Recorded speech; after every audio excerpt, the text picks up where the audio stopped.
quiero invitaros a abrir la Biblia en Hebreos capítulo 11. Hebreos capítulo 11 vamos a estar leyendo los versículos 8 al 12. ¿Okay? Hebreos capítulo 11, versículos 8 al 12. Y mi deseo en esta mañana es hablar acerca del discipulado, acerca de la vida discipular, de lo que es ser un discípulo de Jesucristo. Pero vamos a hablar de este tema. Tengo entendido que estáis viendo este tema a partir del Evangelio de Juan, ¿no es verdad? Eso es lo que habéis estado haciendo. Pues nada, lo que vamos a hacer para poder añadir y enriquecer la enseñanza es hablar de este tema, pero a partir de uno de los hombres de Dios más preciosos de toda la Escritura, pero en este caso el Antiguo Testamento. Vamos a hablar de Abraham. De Abraham, ese es el tema. Vamos a hablar del discipulado, pero vamos a hablar del discipulado a partir de la vida de Abraham. Y podéis preguntaros, bueno, pero ¿cómo es posible hablar del discipulado a partir de un santo del Antiguo Pacto? Pues nada, hermanos, hay varias razones por las cuales esto es imposible plenamente. En primer lugar, Abraham es conocido como el padre de la fe. Como el padre de la fe. Por lo tanto, Abraham alcanzó la salvación del mismo modo que lo hacemos nosotros. Abraham, desde luego no tenía un entendimiento pleno y completo del Evangelio como nosotros lo tenemos a partir de la obra consumada de Cristo, pero Abraham vivió a partir de la promesa. Él confió en la promesa de que de su simiente serían bendecidas todas las familias de la tierra. Por lo tanto, la misma fe que te salva a ti en el día de hoy es la que salvó a Abraham en su tiempo, pero él descansaba en la promesa que estaba por venir. Nosotros descansamos ya en la obra consumada de Jesucristo. Abraham fue conocido como el padre de la fe. En segundo lugar, Abraham fue conocido como amigo de Dios. Amigo de Dios, alguien que caminó con Dios. Hermanos, si tú me preguntases cómo me gustaría a mí ser conocido, seguramente eso sería lo primero que yo diría. A mí me gustaría que me pudiesen conocer no por dones, talentos, conocimientos, habilidades, o ni siquiera logros ministeriales que uno podría alcanzar. Creo que no hay nada mayor que se pueda decir de alguien que decir que esa persona es amiga de Dios, ¿sí o no? Realmente Abraham fue conocido como amigo de Dios. Y en tercer lugar, es importante considerar la vida de este patriarca, porque Abraham vivió una vida significativa. Él cambió su tiempo, él cambió la historia en un sentido, o Dios a través de él cambió la historia. ¿Sabéis? Abraham vivía en una cultura completamente politeísta, en la ciudad más importante de su tiempo, que era Ur de los Caldeos, donde se adoraban a más de 300 dioses, incluyendo la luna. Era la ciudad de la cultura, era la ciudad de la política, era la ciudad donde había dinero, donde había riquezas, y de aquella realidad, muy similar a nuestra en Occidente, en los tiempos que estamos viviendo, Dios llamó a un hombre para seguir al Dios vivo y verdadero. Y hermanos, en la obediencia de ese hombre cambió la historia humana. En gran parte nosotros estamos aquí por Abraham. ¿Sabéis? La Biblia dice que nosotros somos hijos de Abraham, hijos de la fe de Abraham. No somos judíos, no llevamos, no sé si hay algún judío aquí, pero somos hijos de la fe de Abraham. Siempre que ves una iglesia, de cualquier credo cristiano, por cierto, siempre que ves una mezquita o que ves una sinagoga, en cierto modo, por detrás está la figura de Abraham, este padre de la fe. Por lo tanto, hermanos, creo que es un buen lugar para aprender qué significa caminar con Dios, qué significa la vida discipular. Y aquí el autor de Hebreos, en Hebreos capítulo 11, nos va a dar un resumen de la vida de Abraham. ¿Okay? En vez de ir a Génesis del 12 al 22, lo que vamos a hacer es ver un pequeño resumen de su vida y poder extraer de este resumen algunas lecciones importantes sobre qué significa ser un discípulo de Jesús, qué significa ser un seguidor de Cristo. Así que Hebreos capítulo 11, versículos 8 al 16, dice así la palabra del Señor. Dice, por la fe Abraham, siendo llamado, obedeció para salir al lugar que había de recibir como herencia, y salió sin saber a dónde iba.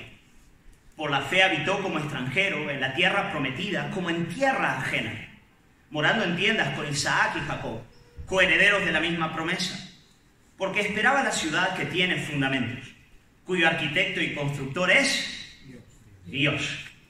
Por la fe también la misma Sara, Siendo estéril, recibió fuerza para concebir y dio a luz aún fuera de tiempo de la edad, porque creyó que era fiel quien lo había prometido. Por lo cual también de uno, y este ya casi muerto, salieron como las estrellas del cielo en multitud y como la arena innumerable que está a la orilla del mar. Hermanos, dejadme solo decir algo referente a este versículo 12. ¿Sabéis? Cuando el autor de Hebreos habla de todos aquellos que salieron del vientre de Sara, de todos los hijos de Abraham, él no estaba pensando solamente en términos naturales, él estaba pensando en términos espirituales. Así que él está pensando en ti y en mí en el día de hoy. Quiere decir, todos aquellos que son como la arena del mar y las estrellas del cielo, son todos aquellos que siguen las pisadas de la fe de Abraham. ¿No es extraordinario pensar en eso? Sí. En que cuando Dios le dijo a Abraham, lo vamos a ver Dios mediante esta noche, cuando le dijo, alza tus ojos, Abraham, mira las estrellas del cielo, porque así será tu descendencia. Él estaba pensando en todo verdadero creyente, amén, en todos aquellos que íbamos a seguir la pisada del viejo patriarca. Bendito sea el nombre del Señor. Amén. Gloria a Dios. Hermanos, muy bien, quiero ir versículo a versículo viendo algunos de los pilares del verdadero discípulo, del discipulado. Versículo 8, empezamos y vamos meditando en la palabra. Dice el versículo 8, por la fe Abraham siendo llamado. Quiero detenerme un poquito ahí para hablar del llamamiento. Queridos hermanos, el verdadero discipulado o la vida de fe, ella comienza con un llamado divino, con un llamado de Dios. Quiere decir, cuando tú ves a un verdadero discípulo, tú puedes estar absolutamente seguro de que la única explicación para que exista tal cosa como un creyente, para que exista tal cosa como un discípulo de Jesús, es que Dios, por el Espíritu, le ha llamado. Dios le ha llamado. Él ha venido a su encuentro y le ha llamado. Hermanos, los teólogos suelen hacer una distinción que a mí me parece muy, muy útil y bíblica para hablar del llamado. Ellos hacen una distinción entre lo que podríamos llamar un llamado general y un llamado eficaz, particular, poderoso. Hermanos, el llamado general acontece cuando el Evangelio es predicado. Por ejemplo, cuando tú predicas la palabra del Señor, tú estás proclamando aquellas gloriosas palabras que dicen, venid a mí, todos los que estáis trabajados y cansados, y yo os haré descansar. Ese es el llamado que el predicador hace, el llamado que el pastor o el evangelista está haciendo. Pero hermanos, para que acontezca el discipulado, tiene que haber otro llamado. Un llamado que es una obra sobrenatural. Es el Espíritu Santo de Dios, que toma el llamado externo, que toma la palabra del predicador y te la mete dentro. Hoy estábamos hablando con la hermana y me decía que Luisito le estaba predicando por 2 años, ¿verdad? Ese es el llamado general. Alguien que te está predicando, pero llega un día donde el Espíritu Santo te llama desde adentro. Antonio me lo contó hoy en el desayuno. Me decía, yo soy hijo de las lágrimas de mi madre. Yo soy hijo de su oración. Pero ella oraba y me daba testimonio y yo entraba a la iglesia y me salía de la iglesia. Hasta que llegó el día, dice, palabras de Antonio, hasta que llegó el día en que Dios no me dejó más. Él vino a mi encuentro y me cogió. Gloria a Dios. Amén. Así es. Hermanos, sin ese llamado no hay salvación. No lo hay. Ni siquiera alguien que tenga conocimiento de Dios desde su infancia puede venir verdaderamente a la vida discipular sin un llamado particular por su nombre de Dios. Abraham era un semita, ¿os acordáis? Hijo de Sem. Por lo tanto, aunque él vivía en una realidad politeísta, él tenía algún conocimiento de Dios, por lo menos familiar. La familia de Abraham no era creyente, lo vamos a ver más adelante. Pero desde luego él había escuchado seguramente la historia de la creación, la historia de la caída, la historia del diluvio, todo eso en su época ya se sabía. Pero nada de eso era suficiente. Era necesario el llamado interno de Dios. Yo pienso en mis hijas, hermanos, y estoy absolutamente convencido de que eso tiene que ocurrir. Yo les estoy predicando todos los días. Todos los días antes de dormir les leo la Biblia, les hablo de Jesús. Antes de acostarlas les digo, papá te ama, pero Jesús te ama más. Acuérdate de su sangre. Pero mientras se lo digo, estoy orando, espíritu de vida, sopla. Espíritu de vida, llámala por su nombre. Llama a Rebequita por su nombre. Llama a Isabel por su nombre. Llama a Ana por su nombre. ¿Sabéis?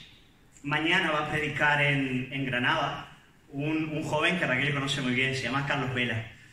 Este joven es granadino y él vino a Cristo hace ya algunos años, ya lleva varios años en el Señor. Pero mi esposa le conoció cuando mi esposa estaba estudiando medicina.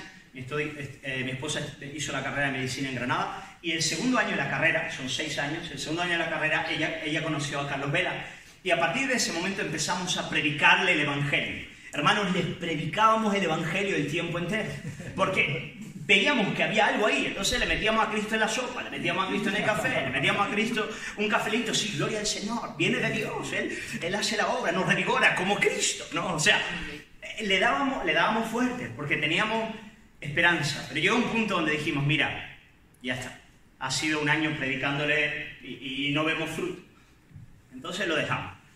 Después de eso, sencillamente seguimos orando por él, y hermano, 4 años después, sin que nosotros ya estuviésemos casi ni orando ya por él, recibimos una llamada telefónica. Pedro me dice así, literal, me acuerdo hasta el día de hoy, vamos, me emociona. Pedro, así me dice, Pedro, creo. Amén. Gloria a Dios. Wow. ¿Pero crees que? Digo, y ahora el incrédulo era yo, pero crees que, espérate, Carlos, vamos a tomarnos un café en el bar El Tren de Granada, que es muy bueno, y ahí me explicas qué crees. Y entonces dice, miércoles por la mañana, me acuerdo hasta que a las 10 de la mañana en el tren nos vamos a sentar a una mesa y tú me dices qué crees. Entonces nos sentamos a tomarnos el café y me dice, Pedro, yo no tengo ni idea de cómo ha ocurrido. No lo sé, pero te quiero decir algo. Y esto os va a gustar aquí en la iglesia Salem, escuchadme. Me dice, mira, el otro día, la otra noche, yo estaba en mi casa y me acordé de aquella Biblia que tu esposa me regaló hace 4 años, que la había metido en el cajón y estaba comiendo polvo. La saqué y empecé a hojearla y también recordé que ella me había dado un CD de música, de músicas cristianas y dije, bueno, voy a ponerlo para escuchar. Y entonces me empezó a tocar aquella, si lo recuerdo bien, y Carlos aquí podría también corregirme, pero me parece que era aquella canción de Marcos Vidal que dice despertado en el redil, no sé cómo, entre algodones y cuidados del pastor, dice, mira, me dice él, yo hasta le tuve un poco de envidia ya a Marcos Vidal, pero bueno, eso aparte, y el Señor trabaja con mi orgullo.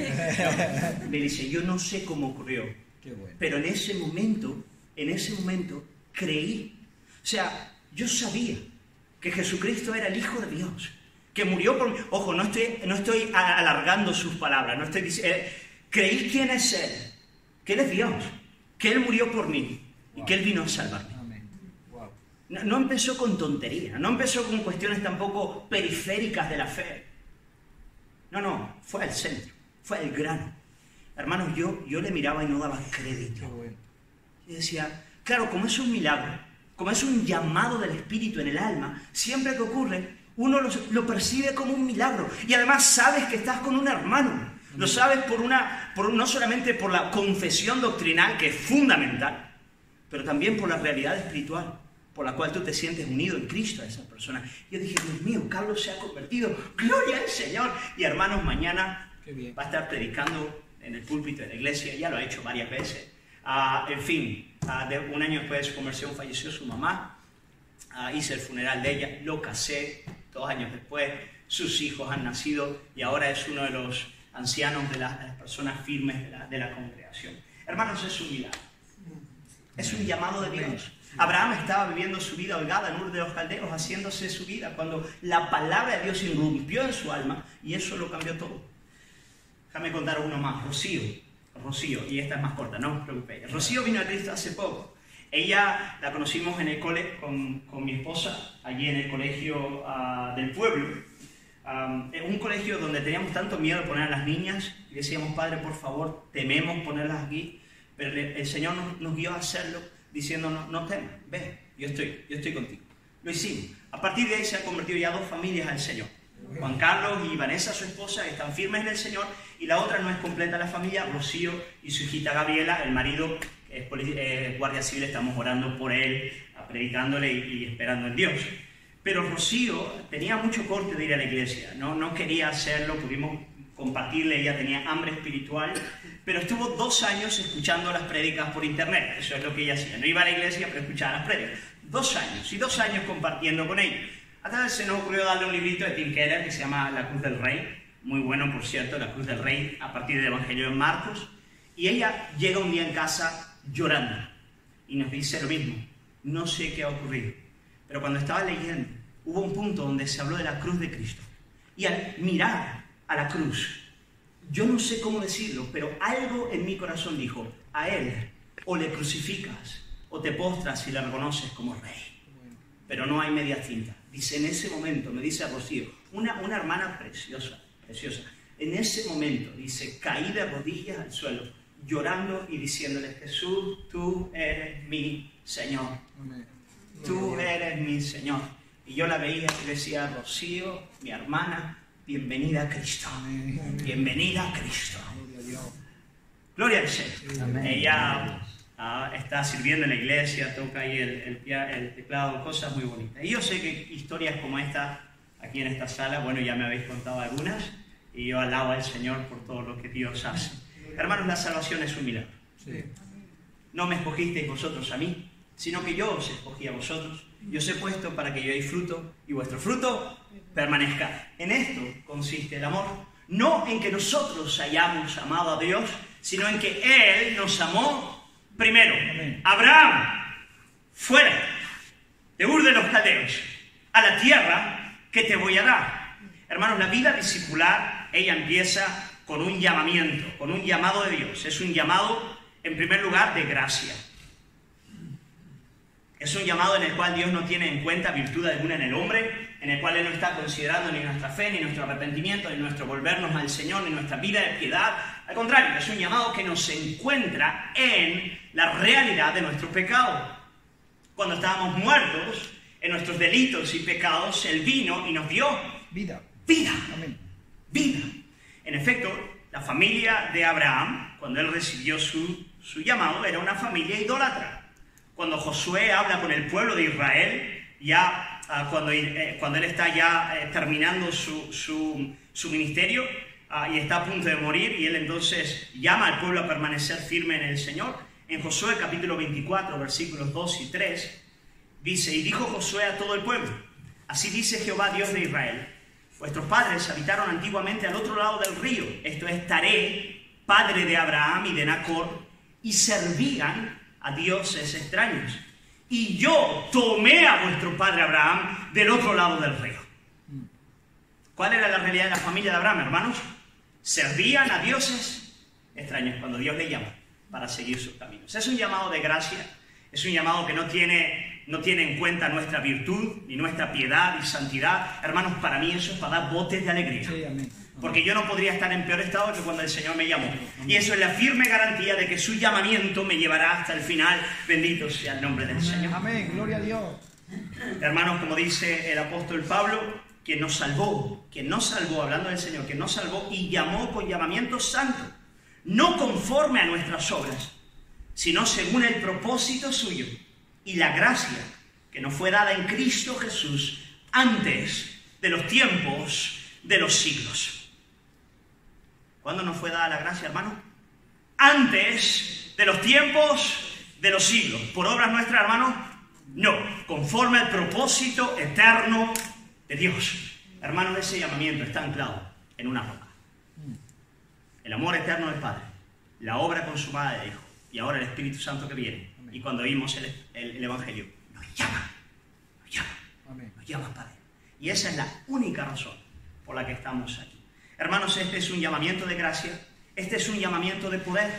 Desde luego, es un llamamiento que nos encuentra en la realidad del pecado, pero bajo ningún concepto nos deja en la realidad del pecado. Cuando el Señor nos llama, estamos muertos en nuestros delitos y pecados, pero el llamado de Dios nos da vida, nos vivifica, cambia nuestro corazón, cambia nuestros afectos, nuestra manera de pensar, los deseos del alma. Estoy ahora discipulando a un hermano que se llama Jorge, le decimos Coco. Llevo ya 5 años caminando con él, hace 5 años él vino a Cristo, también de una manera muy preciosa. Y el otro día él me decía, Pedro, ¿sabes algo? Bueno, eso ya me lo dijo hace varios años, pero me dice, mira, algo extraño ha ocurrido. Cuando el Señor empezó a obrar en mí, yo me di cuenta de que cosas que antes yo amaba, dejé de amar. Ya no las quería. Y Y de repente había nuevos afectos y pasiones en mi alma y deseos que antes no existían. Hermanos, ¿no es eso lo que el Señor hace? Sí. Cuando el llamamiento de Dios viene a nuestras vidas, engendra vida en nosotros, cambia nuestros corazones, nos hace renacer, como dice el apóstol Pedro, a una esperanza viva. Mira qué bonito lo que dice Santiago en capítulo 1, versículo 18. Santiago 1, 18 dice lo siguiente, dice, Él, hablando del Padre, Él, de su voluntad, nos hizo nacer por la palabra de verdad, para que seamos primicias de sus criaturas. Él, de su voluntad, nos hizo renacer. ¿Mediante qué? La palabra de verdad. Amén. Amén. Así que, hermanos, el discipulado, él empieza con un llamado. ¿Ese llamado de quién viene? De Dios. Nos encuentra en la realidad de nuestro pecado. Pero es un llamado poderoso, eficaz, que nos quita de esa realidad, que opera en nosotros lo que nosotros demanda. Por eso sigue diciendo la Escritura en Hebreos que por la fe Abraham, siendo llamado, obedeció. Pero quiero destacar ahora este asunto. Bueno, el llamamiento eficaz siempre promueve esta obediencia, pero quiero que veamos que este es un llamamiento a salir. Se nos dice, por la fe Abraham, siendo llamado, salió. Y si tú me preguntases cuál es el fundamento del llamamiento discipular, yo te diría, la vida discipular es un llamado a salir.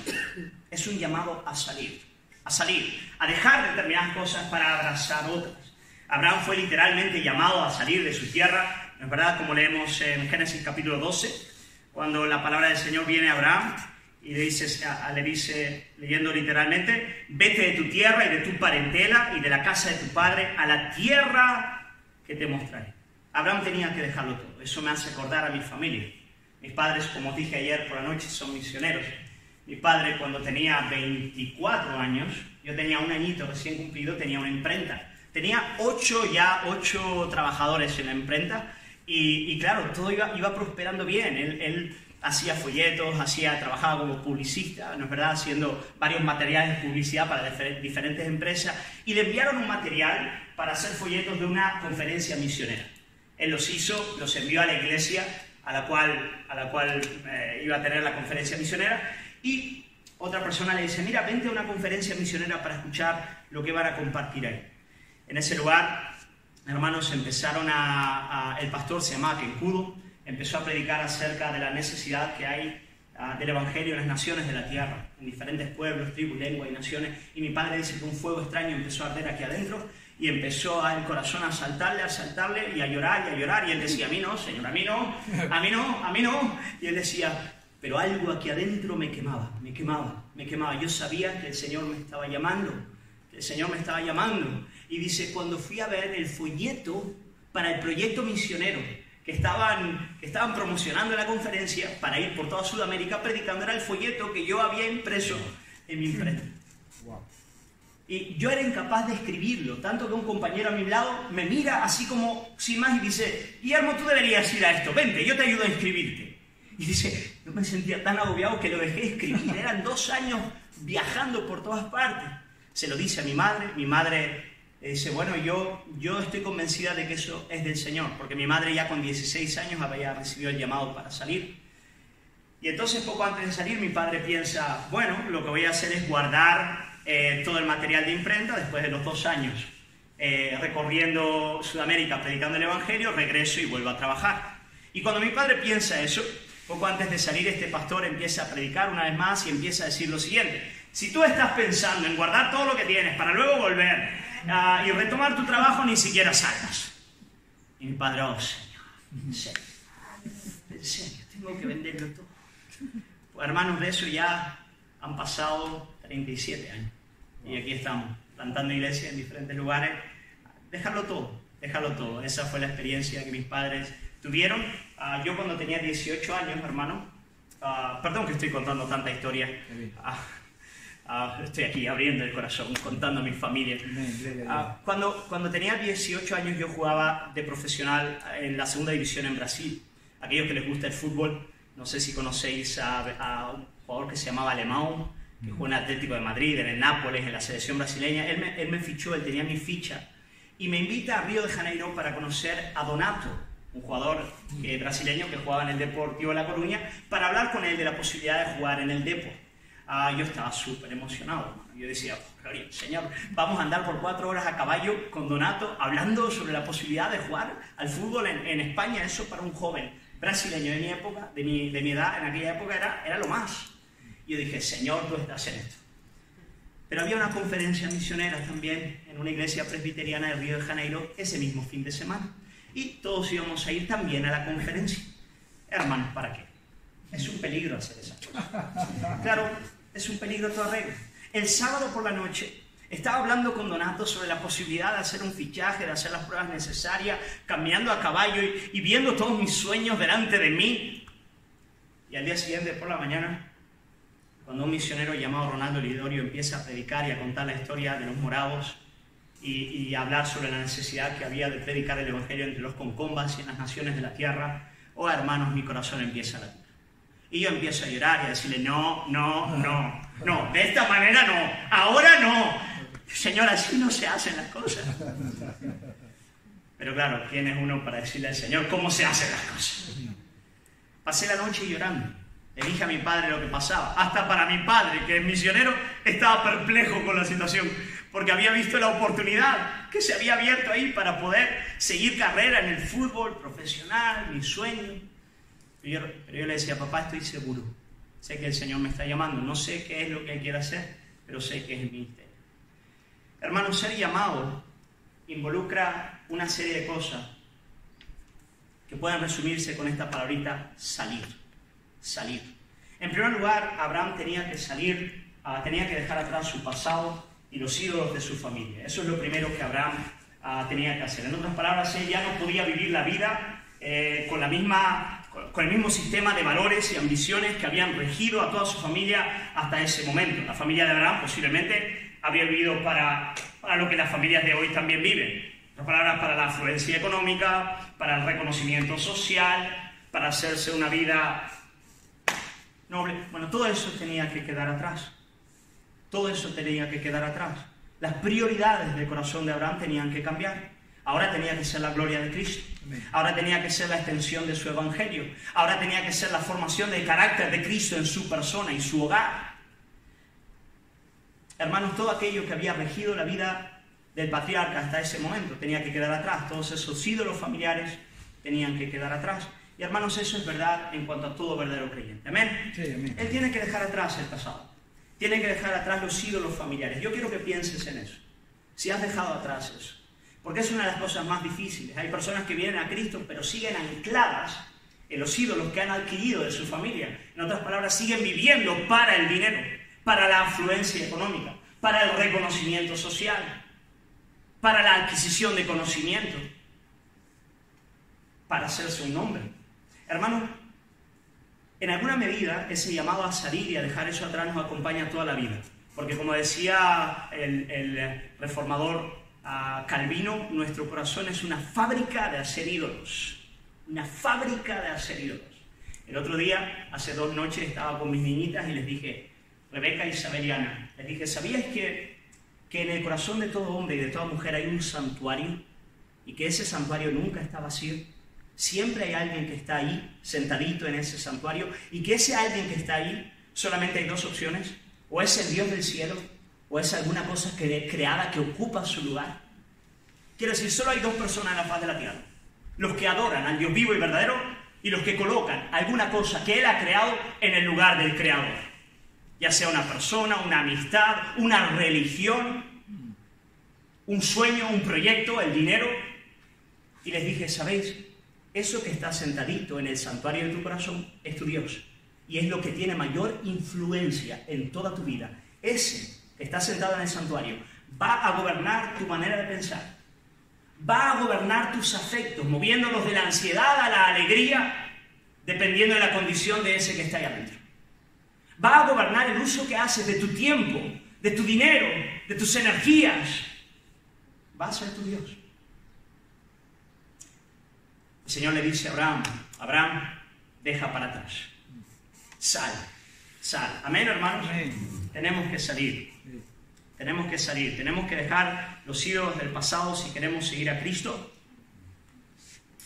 Y tenemos que orar para que el Señor haga guerra ahí dentro de nuestros corazones. Tú tienes que aprender a discernir esa realidad. Yo lo hago en mi vida. O sea, para mí, desde luego, os lo digo francamente, mi esposa, mis hijas y el ministerio son peligros a toda regla. Son cosas que yo tengo que estar el tiempo entero pidiéndole al Señor. Quita, Señor. Quita, Señor. Para que no me priven de tu gloria, de conocerte, de amarte, de crecer en el carácter de Cristo. Quita, Señor. Uf, y vaya pedido que es ese. Cuando el Señor viene a quitar, uy, ¿cómo lo hace? Pero bendito sea el nombre del Señor. Sal, deja los ídolos para atrás. Deja los ídolos para atrás. En segundo lugar, hermanos, Abraham tenía que abandonar el lugar de su confort y seguridad. El lugar en el que él tenía el control. Sé que hay varios inmigrantes en este lugar, ¿no es cierto? Hoy estaba hablando con uno de ellos, de Lionel, ¿no? Que nos compartió de manera tan preciosa en el devocional. Gloria al Señor por esta mañana.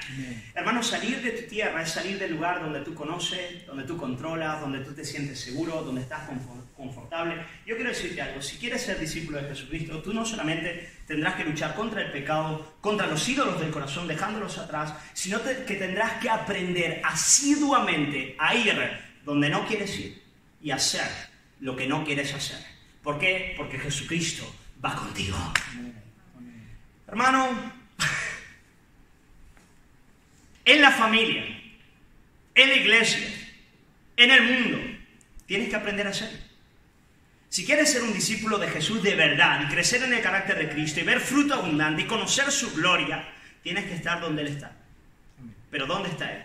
Bueno, Él está en aquel lugar donde tienes que ir a pedir perdón, donde tienes que resolver un problema con un familiar al que no quieres ver, al que no soportas. Y dice, psicológicamente soy incapaz de acercarme a Él, pero Jesús, para discipularte, te toma de la mano y te dice, ven conmigo. Vamos juntos, temblando, pero lo vas a decir. Vas a pedir perdón, vas a ir al lugar donde no quieres ir, vas a hacer lo que no quieres hacer. Marido con la esposa, esposa con el marido, padres con hijos, en la iglesia, con hermanos en la fe. Una iglesia saludable es una iglesia que aprende a estar en lugares desconfortables, a estar donde no quiere estar, para hacer lo que Cristo demanda de ella y ver en ese lugar su poder y su gloria. Sí, hermano, si tú solo quieres estar en tu lugar de confort, no vas a crecer y vas a ser incapaz de seguir a Cristo. El otro día, el fin de semana pasado, nos invitan 3 familias del colegio para pasar con ellos el sábado entero. El sábado entero. Yo no los conocía, inconversos. Ahí están, amiguitos de mis niñas, en una casa de campo. Pero el domingo yo tenía que predicar, hermanos, sobre el rol del esposo y de la esposa. ¿Sabéis hoy en día, antes de predicar sobre ser esposo y ser esposa, lo que pasa en la barriga de un pastor? Pasan muchas cosas aquí adentro. Los jugos gástricos empiezan a moverse de manera agresiva y violenta. Y tú dices, oh Señor, lléname del Espíritu Santo para decir con autoridad lo que tu palabra dice. Y lo que yo menos quería un día antes de predicar era tener que estar con 3 familias en conversa un sábado entero. Dije, Señor, no quiero ir, no quiero poder meditar en ti, orar, estar en mi aposento alto, buscando tu rostro. Pero el Espíritu Santo era como, tácate, ahí tienes que estar. Le dije, Señor, en tu nombre. Hermanos, cuando fuimos, wow, la tierra estaba preparada para oír la palabra. Había hambre. Habían preguntas, una tras otra. Terminamos que un matrimonio nos dice, vamos a ir a vuestra misa. Nos vais a ver ahí. Claro, el modo que tienen vamos a ir a vuestra misa, ¿eh? Y a mi marido, a Juanfri, te lo llevas seguro. Es que sí, me llevo a Juanfri, Ani. Me lo llevo. Ay. Pero hermano, pero no. Hermano, pero yo no quería ir. Pero el Señor estaba batallando, diciéndome, mira, tienes que estar ahí. Eres llamado a estar en esos lugares donde no quieres ir para hacer lo que el Señor demanda de ti. Hermano, si quieres ser discípulo de Jesús, prepárate para eso, ¿amén? Amén. Prepárate no solamente para luchar contra el pecado y las formas de idolatría que hereda de tu familia, que tu propio corazón crea, también tienes que estar dispuesto a quitarte de donde te gusta, ¿ok? A algunos lugares de confort, ¿cuáles son en nuestro día? Bueno, para algunos la cama, ¿no es cierto? La cama es el lugar. Para otros es la tablet y el móvil. El móvil es ese lugar de refugio que nos ayuda a no tener que enfrentar lo que no nos gusta enfrentar. Tantas cosas pueden ser un lugar en la propia iglesia, ¿eh? La propia iglesia puede terminar siendo un lugar de refugio para no enfrentar determinadas cosas que el Señor demanda de nosotros. Abraham tenía que dejarlo todo atrás. Hermanos, salir implica salir de esa zona de confort, implica dejar los ídolos atrás. Y finalmente, evidentemente, salir implica abandonar el cetro de mando de nuestras vidas. En otras palabras, el creyente, el discípulo de Cristo, es aquel que dice: Jesús es el Señor. Él manda. Mi vida es suya. Soy para Él. Lo que Él dice, yo hago. Yo soy un mandado. Como decía el apóstol Pablo de Él, siempre se presentaba Pablo de la siguiente manera: Pablo, doulos de Jesucristo, siervo de Jesucristo, esclavo de Jesucristo. Mi vida ya no es mía, es del Señor. Ese es el credo de todo verdadero creyente. El cristiano de verdad, no es alguien que sencillamente confía en la obra de Jesucristo para su salvación, es alguien que sigue a Jesucristo, que le reconoce como Salvador, pero también como Señor, que descansa por completo en su obra consumada en la cruz, pero que le abraza para seguir con Él en la senda del discipulado. Y donde no hay eso, no hay creyente. El creyente es alguien que ha soltado el cetro de su vida para seguir a Jesús. Me contaban los pastores, ¿no es verdad? Fundaron aquí la congregación, como hace más de 40 años dejaron Madrid, ¿no es cierto?, para venir a Córdoba. Nuestra vida no nos pertenece, es del Señor.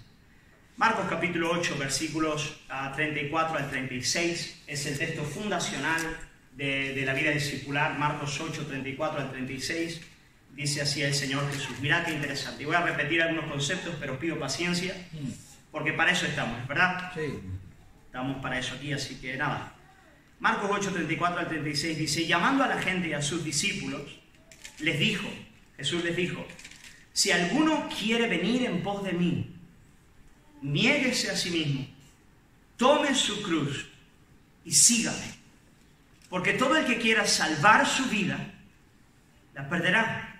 Y todo el que pierda su vida por causa de mí y del Evangelio, la salvará. Porque ¿qué aprovechará al hombre si ganare todo el mundo y perdiere su alma? Escucha esto. Esto es potente. Mira, este es el fundamento de la vida discipular y de la vida cristiana. Jesucristo llama a la gente y a sus discípulos para decirles esto, porque no hay distinción. Todos tienen que seguir esta regla. Si tú quieres ser un discípulo, tienes que seguir esto. Y Jesús les dice: si alguno quiere venir en pos de mí, esto es ser un discípulo. Ser un discípulo es seguir a Cristo donde Él está, hacer lo que Él demanda de nosotros. Pero para hacerlo, dice el Señor, que en primer lugar hemos de negarnos a nosotros mismos. Dice el Señor: niéguese a sí mismo. Quien quiere venir en pos de mí, niéguese a sí mismo. Ahora, ¿en qué sentido, hermanos, debemos negarnos? ¿Qué significa eso de negarnos? Pues bien interesante. Versículo 35. Mirad con la Biblia conmigo. Él dice lo siguiente, versículo 35, él dice: porque todo el que quiera salvar la vida, todo el que quiera salvar la vida. ¿Sabéis? La palabrita y vida es muy interesante, es la palabra griega psique. Hay tres palabras para vida en hebreo.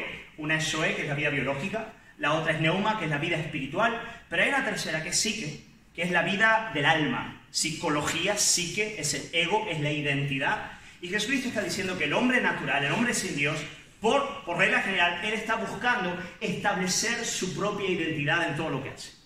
Y eso significa salvar la vida, salvar la psique, salvar el ego. ¿Pero de qué manera lo hace? Pues nada, intentando ganar al mundo. Todo el que gane el mundo, porque ¿de qué le sirve al hombre ganar al mundo entero y perder su alma? El hombre está buscando establecer su propia psique a partir de las cosas creadas. En otras palabras, yo quiero hacerme un nombre a partir de mi trabajo, a partir de mis estudios, de mi conocimiento, de mi look, ¿no es verdad?, de cómo me veo. ¿Vais conmigo, hermano? ¿Se entiende lo que estoy diciendo? Y Jesucristo está diciendo lo siguiente: mira, negarte a ti mismo es negarte a vivir para establecer tu propia identidad a partir de las cosas creadas. Todos los días te tienes que negar a esa realidad. Pero no solamente eso. Niégate a ti mismo y toma tu cruz. ¿Por qué? Porque en el momento en el que tú digas, yo no voy a vivir para establecer mi identidad a partir de las cosas creadas, empieza el sufrimiento. Empieza el dolor. El diablo se levanta en contra de ti. La carne que milita en tus miembros se levanta en contra de ti. El mundo, que es un mundo idolátrico, se levanta en contra de ti. Por eso Jesús dice, a partir del momento en el que tú te niegas a hacer eso, vas a tener que llevar una cruz. Vas a tener que abrazar el sufrimiento que eso implica. Pero no solamente eso. Jesús dice, tome su cruz. Y en tercer lugar, Él nos dice, y sígame. Y eso es lo más bonito.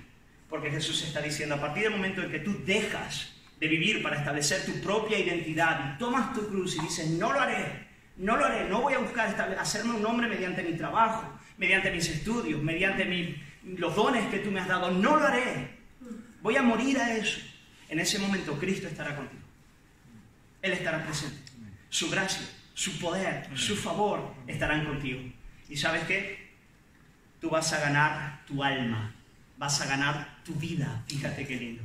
Aquel que pierda su vida por causa de mí y del Evangelio, dice otro de los Evangelios, la va a ganar. En otras palabras, no solamente le vas a conocer a Él, sino que también tu propia identidad va a ser establecida para su gloria. Bendito sea el nombre del Señor. Hermanos, resumiendo, Abraham tenía que salir. El llamamiento es un llamado a salir. Tenía que salir de los ídolos, tenía que salir de la comodidad, tenía que salir del centro de su vida, del centro de su propia vida.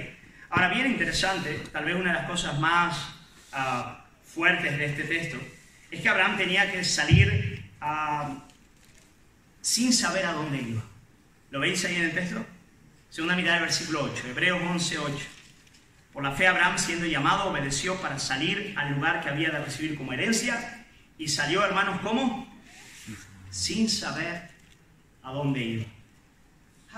Mis hermanos, yo creo que esa tal vez sea una de las mayores dificultades de la vida cristiana. Yo no sé cómo sois vosotros, pero a mí me encanta tener el mapa completo. Entre otras cosas porque soy muy torpe para guiar, ¿no? Y Pastor Paco creo que es de los míos también. Es amigo, cuando me hablaba ayer de lo que le pasó viniendo a Priego, no sabe él el bálsamo de consolación que venía a mi corazón. Pensé, tal vez sea algo de la unción pastoral, ¿no? Sea algo que viene de lo alto, es algo, uno piensa que es un error y es del Espíritu, ¿no?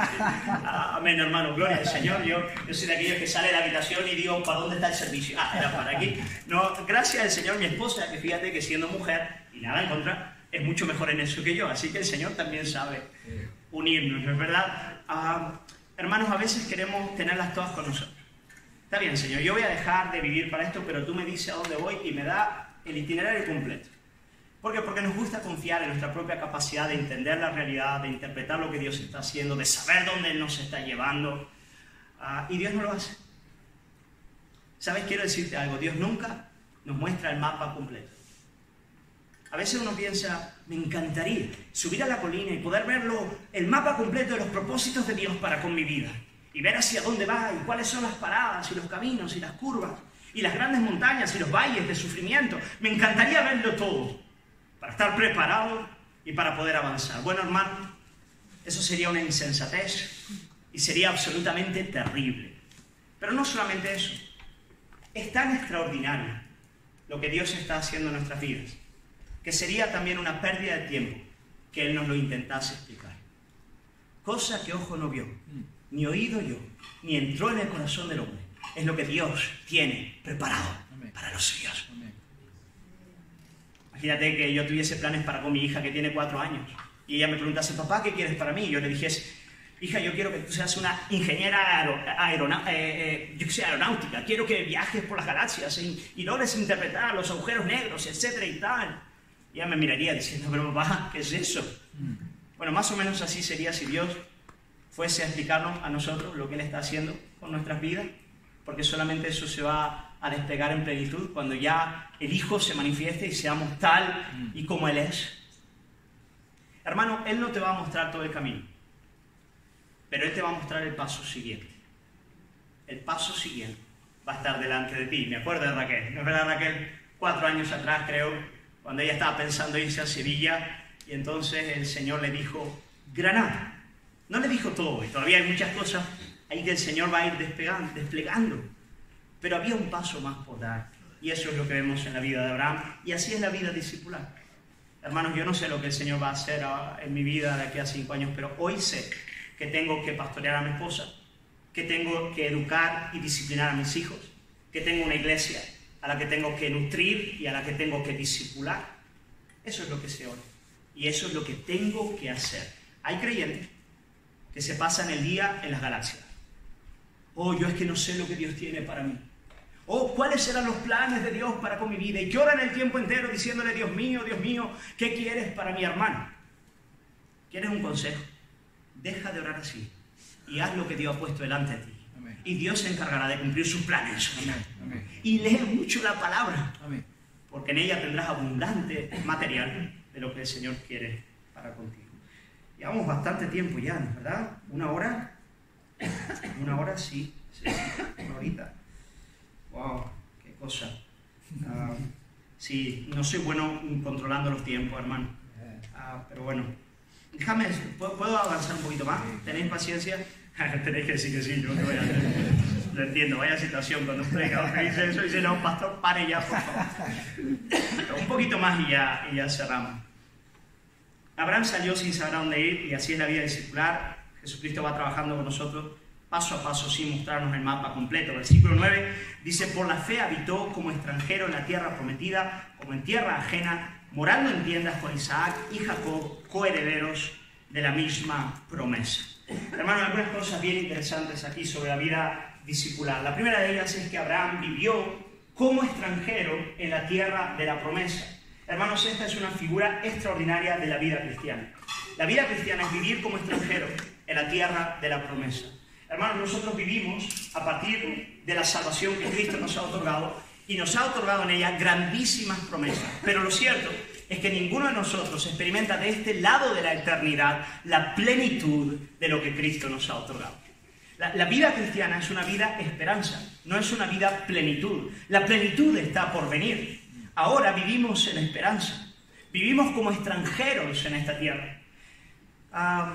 Y yo creo que esto es algo tan profundo para el creyente. Yo no sé si a ti te pasa, pero ¿no te pasa que tú vives con el anhelo de algo que está ahí, pero todavía no ha llegado en plenitud a tu vida? ¿No te pasa eso, hermano?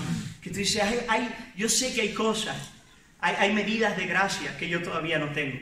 Pero hermano, de este lado de la eternidad son pequeñas gotas. La plenitud todavía está por venir. La plenitud vendrá cuando Cristo se manifieste. Hoy estábamos hablando con los hermanos en el desayuno sobre los avivamientos que han habido en Sudamérica y rogando al Señor qué lindo sería poder vivir grandes avivamientos aquí en España. Pero sabéis, aún un avivamiento de este lado de la eternidad no deja de ser una pequeña gota cerca de todo lo que está por venir. De este lado de la eternidad somos extranjeros. La vida presente no es la vida plenitud, es la vida promesa, es la vida esperanza. La vida del presente es la vida para invertir, para dar, para morir. No para adquirir los dividendos. Los dividendos vendrán cuando Cristo se haga presente. Mira, intenta por favor entender esto, porque hay creyentes que se frustran mucho al no entender esta realidad. Viven la vida cristiana frustrados porque piensan que aquí debería ser la plenitud. En términos de gozo, de santidad, de fruto, de conocimiento de Dios. Pero no, hermano. Ahora vemos como por un espejo. Pero llegará el día en el que lo vamos a ver plenamente, tal y como es. Abraham aprendió eso y vivió tranquilo, como extranjero en la tierra de la promesa, sabiendo que el Señor todavía iba a cumplir su promesa en plenitud, pero ahora era tiempo sencillamente de invertir, de vivir para su gloria, de dar la vida. Pero no lo hizo solo, no lo hizo solo. El texto bíblico nos dice que él habitó como extranjero en la tierra prometida, como en tierra ajena, morando en tiendas. Me encanta esta idea de morar en tiendas porque habla de algo liviano. Abraham no hizo edificios, no edificó su casa en esta tierra, eran tiendas que se podían mover según Dios le llamase. Qué bueno es vivir esta vida así, livianita, con las manos abiertas, diciendo, Señor, a donde tú quieras. Qué lindo es, ¿verdad? Esta imagen de las tiendas, Señor, aquí yo no hago mi morada definitiva, aquí estoy en tiendas, así era Abraham. Pero no vivió solo, él vivió con Isaac y Jacob, coherederos de la misma promesa. Hermano, es imposible vivir la vida discipular solo. Voy a hablar de eso un poquito más adelante, en la segunda parte. Es imposible vivir la vida discipular solo. para ser discipulado tú tienes que ser iglesia, tienes que aprender a ser iglesia. Tienes que tener, como decía nuestro hermano Lionel, amigos que estén contigo, y eso lo vemos en la vida de Abraham. Él caminaba con hermanos que estaban con él y que le discipulaban, caminaban con él para poder tratar su carácter, para poder ministrar a su corazón. Y qué importante es que nosotros tengamos gente que haga eso también en nuestras vidas. Hermanos, vamos a ir parando por aquí. No quiero abusar de vuestra generosidad. Oramos. Amén. Amén. Le pedimos al Señor que nos dé la gracia de seguir las sendas de Abraham y volvemos en un ratito, ¿vale? Tomamos un descanso y seguimos ya con otro texto.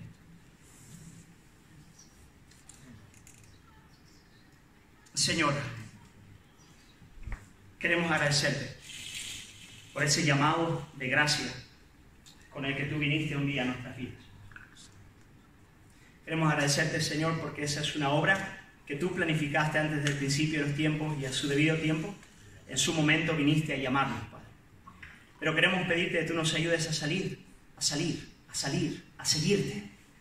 Dios mío, tal vez hay personas en este lugar que tienen que salir de ídolos familiares, tienen que salir de una vida de confort que no les deja crecer, tienen que dejar atrás, Señor amado, el centro de sus vidas. Yo quiero pedirte, Espíritu Santo, que tú puedas ministrar de manera particular a los corazones, que tú puedas hablar a nuestros corazones, Señor, para que esas cosas puedan ser desarraigadas del alma. Tú que eres, Señor, un buen jardinero, tú que eres capaz de desarraigar, Señor, de lo profundo de nuestros corazones, todas estas raíces que a veces nos impiden seguirte, crecer. Señor, que tú lo hagas en la vida de mis hermanos, en mi propia vida, para que la iglesia Salem pueda seguir creciendo en madurez espiritual. Señor, y que podamos ver frutos, Señor, que son agradables delante de ti. Oramos, Padre, en el nombre de Jesús. Amén.